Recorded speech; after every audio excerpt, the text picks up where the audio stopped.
Assalomu alaykum o'rtoqlar. Mana hozir qiymadan mol go'shtida, buqa go'shtida shunaqangi mazali tayyorlashni mana hozir ziravorlarni hammasini tayyorlab oldik. Video ham cho'zilib ketmasin deb piyoz, dumba, qo'shqor dumbasi va buqani bo'yin qismidan juda chiroyli qilib turib mana shashlikni qanaqa marinadga qilinishini mana boshlaymiz mana. 3 kilo buqa go'shti bo'yini go'shtiga qiymadan 2 marta chiqarib oldik. Mana qo'shqorni dumba yo'g'idan 300 gram mana solamiz. Va piyozni solamiz. Piyoz mana imkon darajada suvini chiqarib olgan yaxshi bo'lardi, lekin ozroq solyapmiz, suvi chiqib ketmaydi, yaxshi bo'ladi. Hop, mo'ljalimizda mana mayin achchiq qalampirdan ta'm berishi uchun ozgina bundan ham bir 10 grammgina solamiz. Kilosiga 5 grammdan hisoblasa ham bo'ladi, 15 gramm. Mana endi ziradan ham 5 grammdan hisoblasa ham bo'ladi. Har bir kilosiga 5 grammdan bir 15 gramm bundan ham solamiz mana.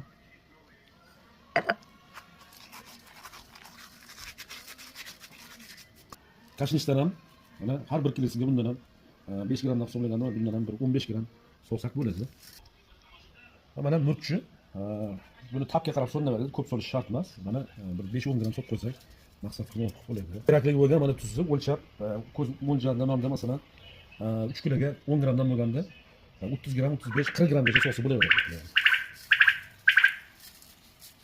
Endi chiroyli buni aralashtiramiz, buni yaxshilab aralashtirishimiz kerak va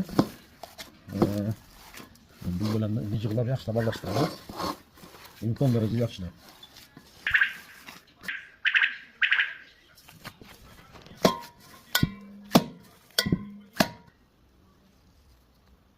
Va mana qiymamizni ziravorlarni solib ham tayyor bo'ldi. Aralashtirgandan keyin yana qo'shimchasiga yaxshilab qo'shamiz.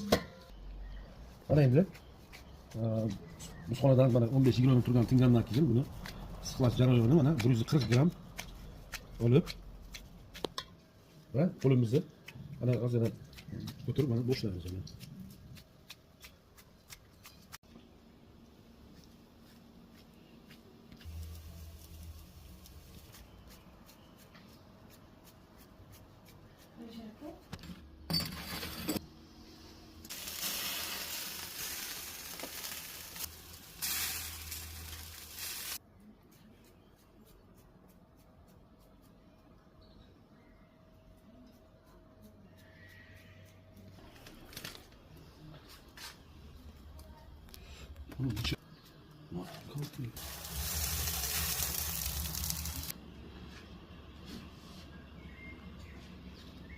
Hani so'shilsin.